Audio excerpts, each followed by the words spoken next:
एक प्रश्न हमसे अक्सर करते हैं, स्टूडेंट लोग भी करते हैं, कुछ बाहर के लोग भी करते हैं, मित्र लोग भी करते हैं कि सर ये बताइए कि सच में भूत प्रेत का अस्तित्व है?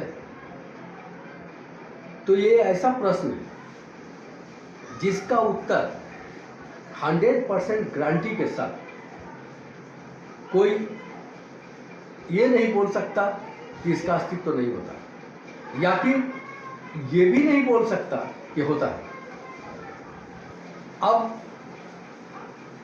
बात यह है कि मेरा विचार क्या है।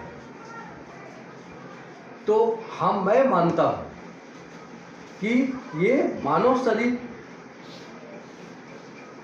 जो है कर्म योनि है।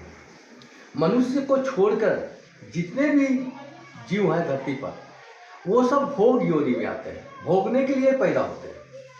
लेकिन मनुष्य सिर्फ कर्म करने के लिए पैदा होता है, इसलिए कर्मों का फल मनुष्य को भोगना होता है। मनुष्य का शरीर 5 तत्वों से बना है, ये सभी जानते हैं। जब व्यक्ति का शरीर छूट जाता है, जिसको पार्थिव शरीर बोलते हैं, जब ये छूट जाता है तो सिर्फ उसमें से 2 तत्व जो भारी तत्व है वो हट जाते हैं। 3 तत्व जो है उन तब भी रहता है, जैसे अग्नि, वायु और आकाश। ये 3 तत्व से उसका जो शरीर है वो सूक्ष्म शरीर में गिनती होती है।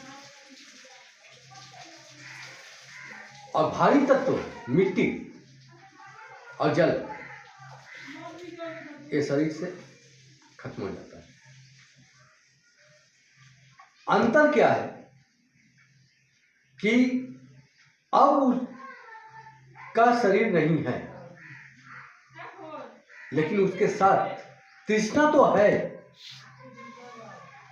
मन के साथ जो सात्विक अगर मन होगा, शुरू में वो उतने जीवन सात्विक गुजारे होंगे और मृत्यु से पहले उन्हें एहसास भी हुआ होगा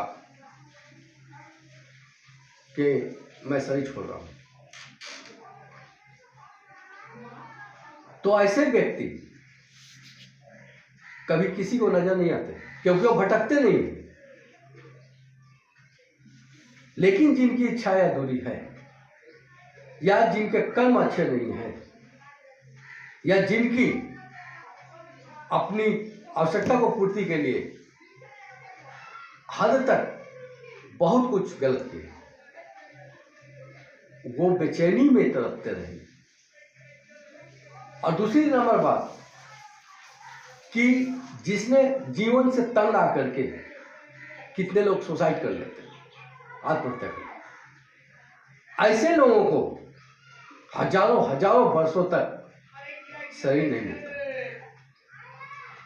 एक साधारण सी बात है, मान लीजिए मैं आपको एक तो कीमती कोई उपहार दूं, लाखों का, खुशी से, और आपने उस उपहार को नष्ट कर दिया, तोड़ दिया, फेंक दिया, तौहीनी की, तो क्या मैं जीवन भर कभी भी आपको उपहार दूंगा? नहीं दूंगा।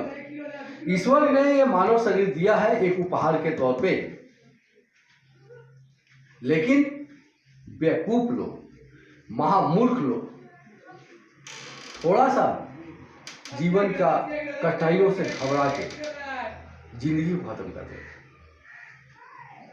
ये मैं दावे के साथ कह सकता हूं कि ऐसे लोगों को हजारों साल तक जन्म नहीं मिलेगा। अब वो छटपटाते हुए घूमते हैं और किसी का शरीर को देखते हैं वीरान जगह में, एकांत जगह में, तो उसमें घुसने का प्रयास करते हैं। तो कोई व्यक्ति देख लेता है। ये भी हो सकता है कि कुछ लोग ऐसे हैं जिनको सुपर नेचुरल पावर है। बहुत सारे जीव हैं जिनका अंदर सुपर नेचुरल पावर है, जैसे कुत्ता, बिल्ली, बंदर, हाथी, ये सब देख सकते हैं, आत्माओं को देख सकते हैं। कुछ लोगों को है, जैसे मुझ में थोड़ा सा है सुपर नेचुरल पावर। मैं देखता हूँ, महसूस भी कर लेता हूँ। अब बाकी विस्तार से मैं नेक्स्ट वीडियो में बताऊंगा। आपसे अनुरोध है कि मेरे चैनल को सब्सक्राइब करें।